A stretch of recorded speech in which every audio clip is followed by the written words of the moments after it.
Camera person Rahul മക്കടയ്ക്കൊപ്പം Riyas KMR, Kerala vision news, Kozhikode. Pahalgam ഭീകരാക്രമത്തെ അപലപിച്ച ബ്രിക്സ്. ബ്രസീലിലെ റിയോ ഡി ജനൈറോയിൽ നടക്കുന്ന 17ാം ബ്രിക്സ് ഉച്ചകോടിയിലാണ് ഭീകരതയ്ക്കെതിരെ അംഗരാജ്യങ്ങളുടെ സംയുക്ത പ്രഖ്യാപനം നടത്തിയത്. അതിർത്തി കടന്നുള്ള ഭീകരതയ്ക്കെതിരെ ഒന്നിച്ചു പോരാടാൻ പ്രതിജ്ഞാബദ്ധരാണെന്ന് ബ്രിക്സ് ആവർത്തിച്ചു.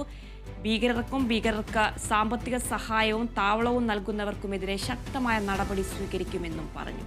ഒപ്പം നിന്നവർക്ക് നന്ദിയെന്നും പഹൽഗാം ഭീകരാക്രമണം മാനവരാശിക്കു നേരെയുള്ള ആക്രമണമാണെന്നും ബ്രിക്സ് ഉച്ചകോടിയെ അഭിസംബോധന ചെയ്ത് മോദി പറഞ്ഞു. ഭീകരരെ പിന്തുണയ്ക്കുന്നവരെയും ഇരകളെയും ഒരുപോലെ കാണരുതെന്നും മോദി വ്യക്തമാക്കി.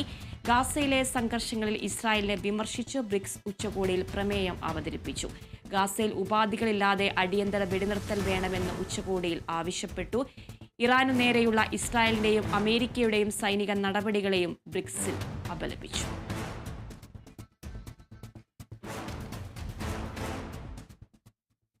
ഇടുക്കി മൂന്നാർ ഗുണ്ടുമല എസ്റ്റേറ്റിൽ നിന്നും മാട്ടുപ്പെട്ടി ജലാശയം നീന്തിക്കടന്ന